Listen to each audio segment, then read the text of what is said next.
in an ancient land where holy places abound. And unholy battles have spilled the blood of countless generations. Who will seek out the places where the violence starts, in the streets and in the human heart? Who will protect the innocent ones? Only those with the courage of their convictions.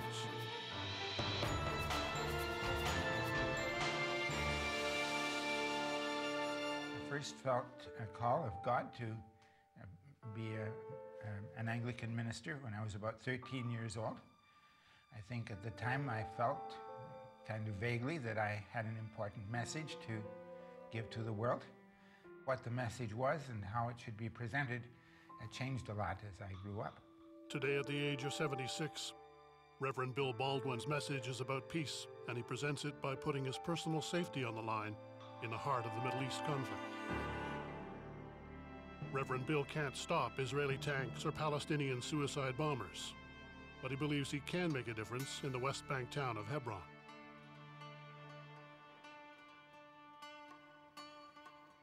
I've been here 5 times within the last 2 years.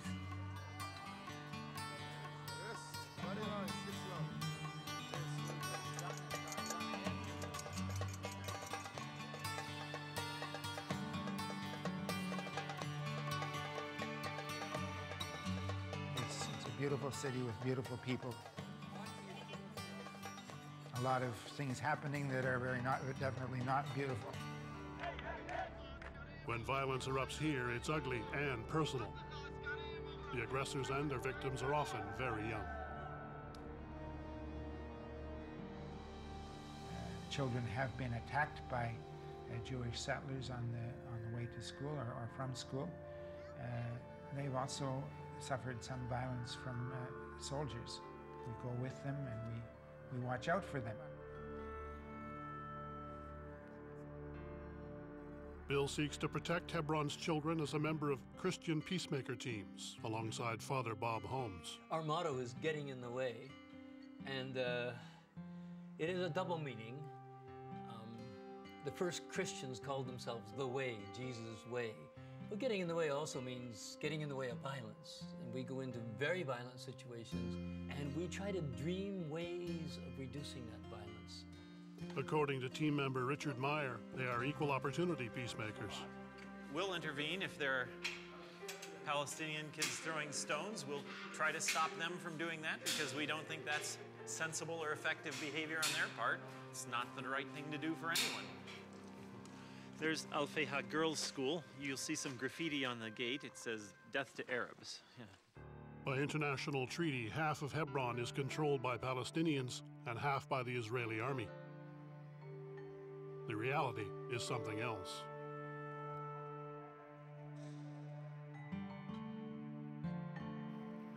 Hebron contains the resting place of the prophet Abraham, along with many other Judaic archaeological treasures.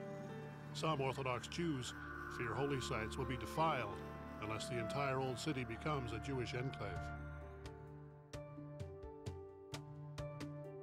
Several hundred have come to stake their claim. They've constructed homes and apartment blocks, sometimes on property acquired legally, and sometimes not. See that apartment up there with the balcony? That was a wonderful Palestinian family, and they went to the Hajj one year, the whole family. When they came back, the Israeli settlers had moved in and taken over their apartment, and they'd be out there on the porch with their guns and stuff, and really frightened everybody down here. Some of us think maybe a better term than settler would be colonists, because, in fact, the settlers are not people who have moved into empty land to pioneer, but they are people who are moving into land that has been stolen from another people. In Israel, the citizenry is divided on the settlers' presence in Hebron. But most agree they must be given protection.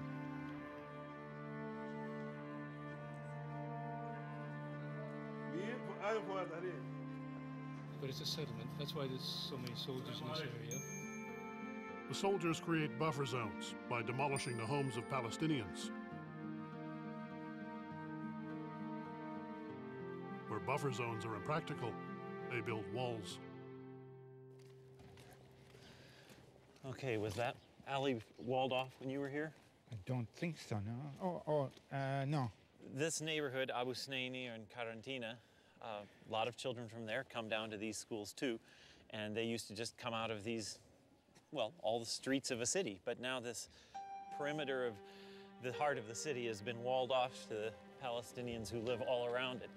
There's a lot of attention worldwide to the building of the wall around the West Bank, but in this area there's been the walling off of Hebron for several years. When I first came here in 1999, you could walk right through here. Not anymore. This leads through to Shahada Street, which we will have to go the long way round to get to Shahada Street because this is blocked off. A few more barriers put up. There's a kind of normalization of the oppression. Gates through the walls are controlled by Israeli soldiers and observed by Christian peacemakers. There are Palestinian school children going both ways through this checkpoint, through this metal detector, so we'll just watch for a bit and see how it's going for them this morning. Past the checkpoint in the Palestinian quarter, Israeli soldiers on rooftops keep the population under constant surveillance. The trouble is, this is an occupying army which forces every adult over the age of 16 to have an ID issued to them by the army, which then controls their life from then on. So what I'm doing is watching, make sure those guys get their passes back and that they don't get detained over there. A Palestinian without ID faces arrest and imprisonment. Right now there's about 6,000 Palestinians detained in jail without trial. Palestinian people have been suffering under the oppression of the occupation for many years. There are potentialities for violence in the situation. In many ways, it's a very tragic situation. People are getting killed.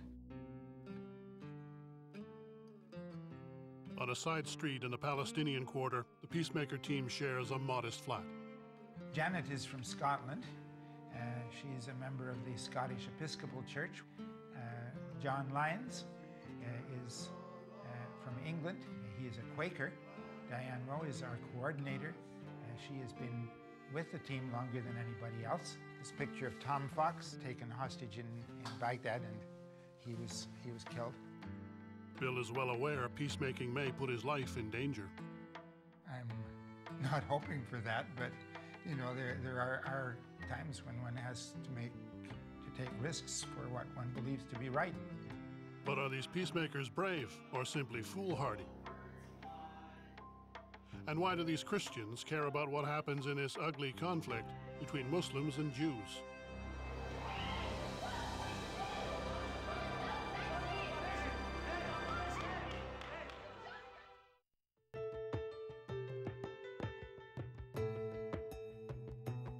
In the Palestinian quarter of Hebron, Reverend Bill Baldwin and his fellow Christian peacemakers watch for signs of impending violence.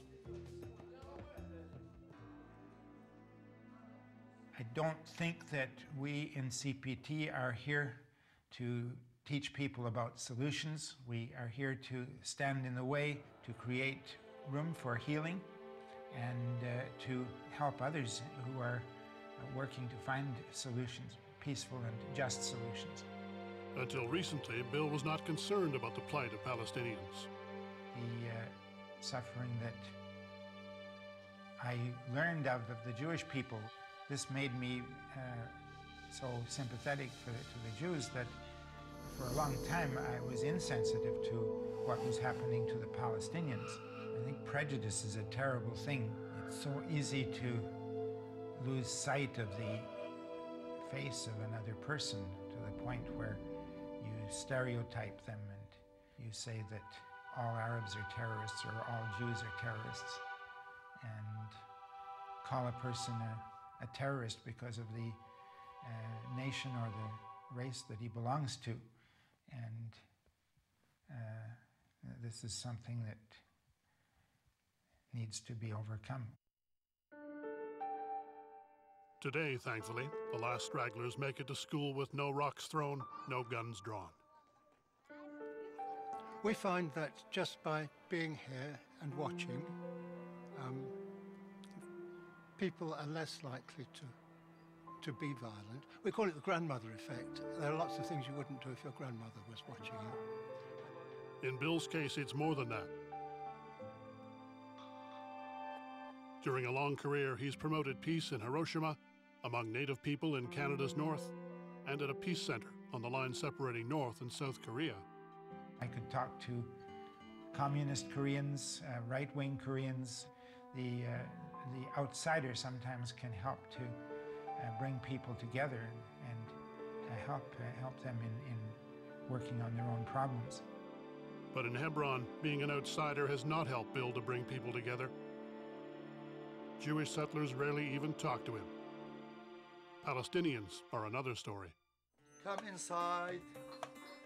This is where we get our hair cut, and it's also where people meet and talk, and it's very important. Ask him, that's a friend, that's CBT from here. These men believe the ultimate source of their problem is not Jewish settlers, but George Bush. I say he is dictator. He want to make and surrender all of one in the all of world. If anyone say to Bush no, he will attack him. He's crazy, man. It's not only Bush. I think it is a problem of the human spirit that we all are capable of using violence, and we need to work against the violence in the world outside and also in ourselves. How are you, sir? It is good Are to be you all back. right? I am good, fine. Good. Hello, Bill. Hello. How are you? Tell them about the settlement. Tell them here. You tell us. Tell us about the settlement. Well, you see here we've got on top of this shop, it's called Abraham Avinu settlement. And we've got this fence here on top of all these shops to protect ourselves from stones and garbage they throw on top of us. People here are pretty angry, and I think they have a right to be.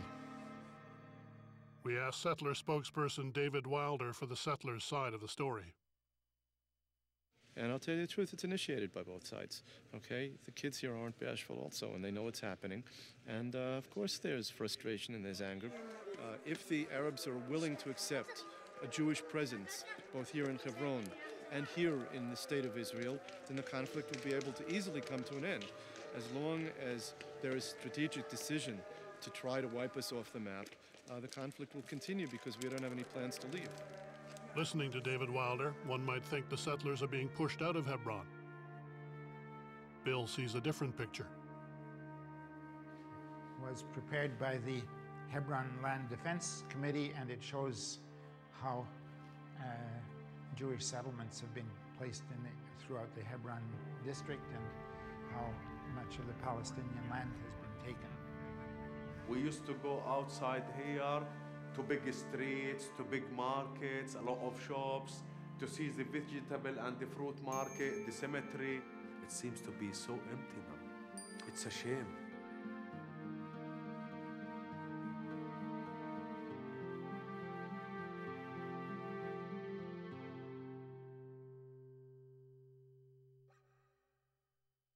Maybe more. You guys are doing a really good job here. It's good work. Yeah. It's really good work. Hard and discouraging because it's worse every time you come back. And the situation now is... Yeah, it's worse now. It's quiet, but it's worse. It's quiet because they've pushed people further out from the old city. And, Mostly, we're not seeing as much overt violence as we did even last year, you know. But it's a matter of sort of tightening the noose, you know.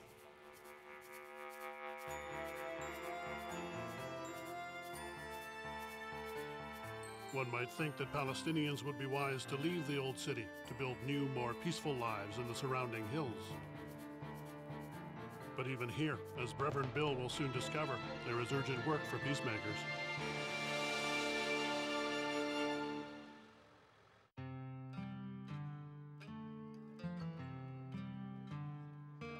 Today, on a plateau overlooking the West Bank town of Hebron, 2 Christian peacemakers join a demonstration in support of local shepherds.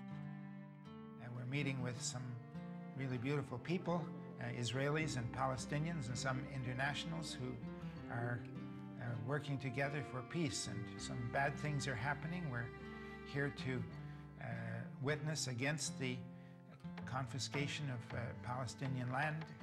For generations, this shepherding community lived in caves carved out of these hills. But when the ruin of an ancient synagogue was discovered nearby, Israeli authorities declared the area an archaeological site. Soldiers forcibly relocated the shepherds to this rocky patch of ground and then allowed settlers to build new homes there. Recently, Israeli authorities decided the shepherds' tents are too close to the settlers' new homes. Military bulldozers are set to remove the tent village any day now. It's really good to see all these people here.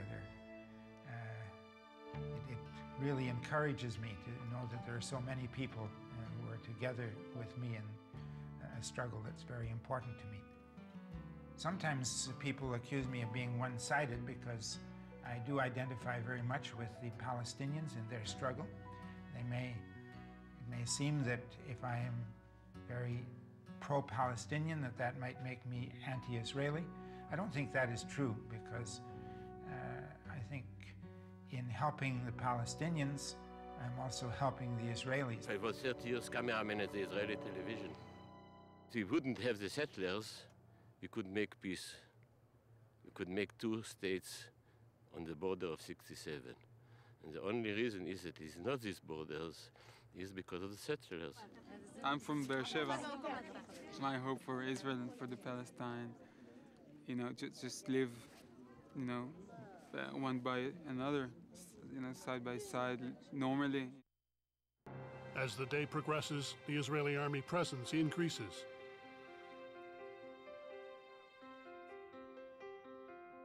As police set up a roadblock, tempers flare. Reverend Bill and Rich join the fray, ready to get in the way.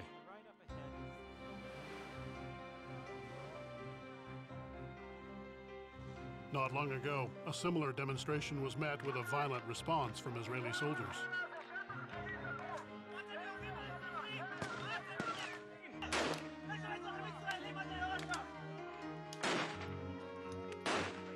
This peace activist was struck by a rubber bullet at close range. He suffered brain damage. At today's demonstration, will cooler heads prevail? I guess somebody's ID has been taken, and they have to wait for them to check it out by telephone, and then when if everything's okay, then they'll give it back to them. No one knows if the show of support will help the shepherd's cause, but at least no one was hurt today. And in this part of the world, that makes today a good day.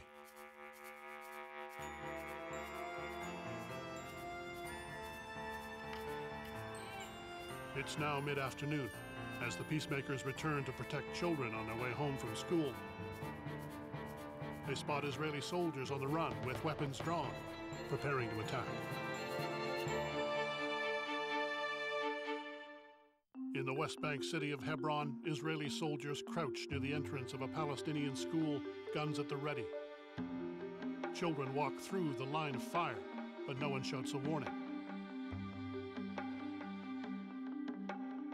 A soldier tosses nothing. He's pretending to toss a grenade. This isn't an attack, it's a training exercise.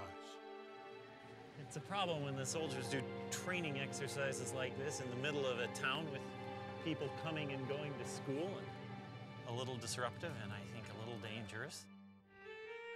Elsewhere in the old city, Pastor John receives an emergency call. He rushes to the market area where he confers with Pastor Bob. It's actually quite normal. You'll see It's quite normal, see the soldiers up there. Yeah, that's no, their... it's telling the television. Okay. It's one of their outposts up there. Well, I think This is not a training exercise. Israeli soldiers have detained several Palestinian youths. The soldier asked these boys their names and their ages, and then he took those IDs. If they don't get them back, they risk imprisonment. John phones a lawyer in case the boys need legal representation.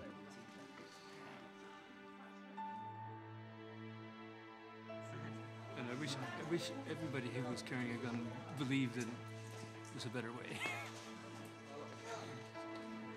What this child makes of the scene is anybody's guess.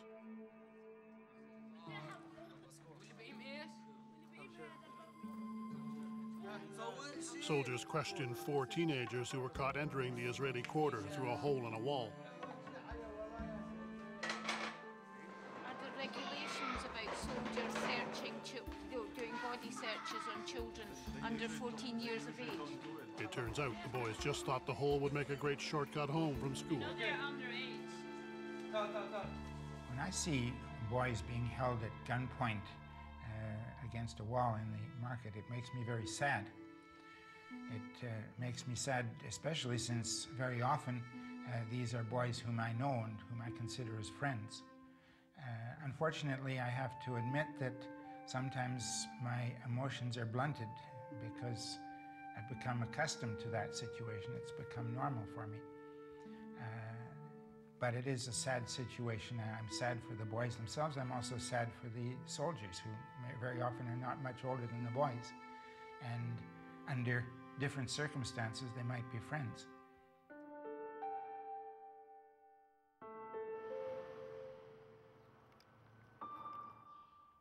The peacemakers reflect on what has been a very long day.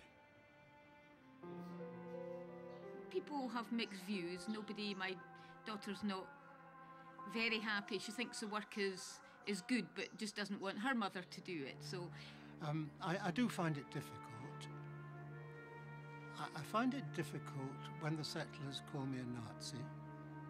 I'm old enough to remember what real Nazis were. I lived as a Jew through the Holocaust years, and they didn't, most of them. And yes, and it is painful. That side of it is painful for me.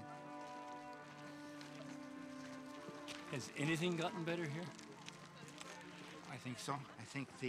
I think the network of people, Israelis and Palestinians and internationals who are passionately concerned about maybe a better vision, I think that's getting stronger. Good.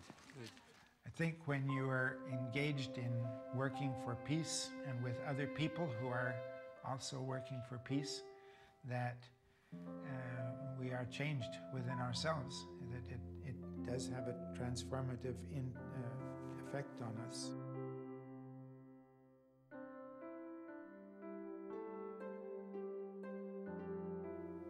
As we become maybe more aware of ourselves in relation to the world, in relation to other people and to God. And I think this is a wonderful place to work in the cause of peace.